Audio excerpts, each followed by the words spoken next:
जय जय रघुवीर समर्थ।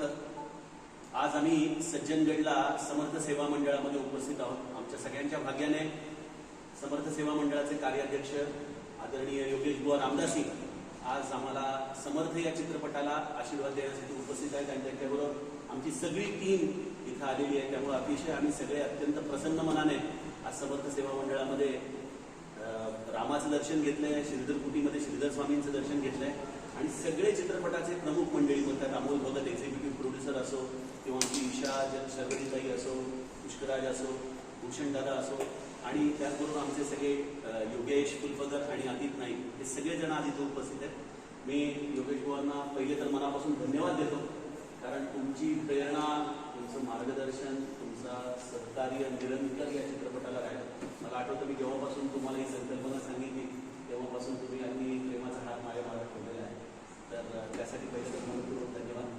आणि आपण आमच्या श्रोत्यांना या समर्थ चित्रपटाच्या विषयी थोडंसं मार्गदर्शन करावं। श्रोत्यांना माझा नमस्कार।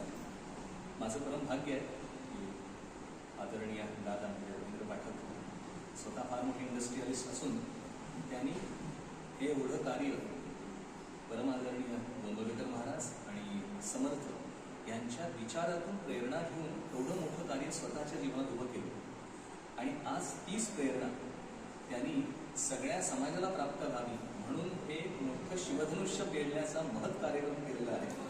आणि खरोखर त्यांची सगळी टीम त्यांच्याबरोबर आहे।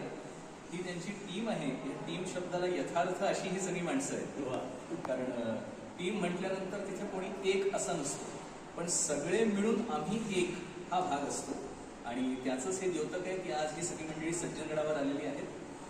ह्या चित्रपटाचा मुख्य हेतूच मुळे असा आहे की समर्थ विचार हे मनुष्याच्या जीवनाला किती अत्यावश्यक आहे आणि मनुष्य कुठल्याही परिस्थितीत जरी असला तरी तो केवळ ह्या विचारांच्या आधाराने आपली आणि आपल्या आजूबाजूच्या लोकांची सगळी परिस्थिती बदलून टाकू शकतो आणि ते सिद्ध करणारा हा समर्थ नावाचा चित्रपट। माझ्यामध्ये नाव पण अगदी यथार्थ दिले समर्थ म्हणून, तर तो समर्थ व्हावा आणि ह्याने समर्थ भारत पुन्हा एकदा उत्थान पावावा ही समर्थचरणी प्रार्थना। जय जय रघुवीर समर्थ।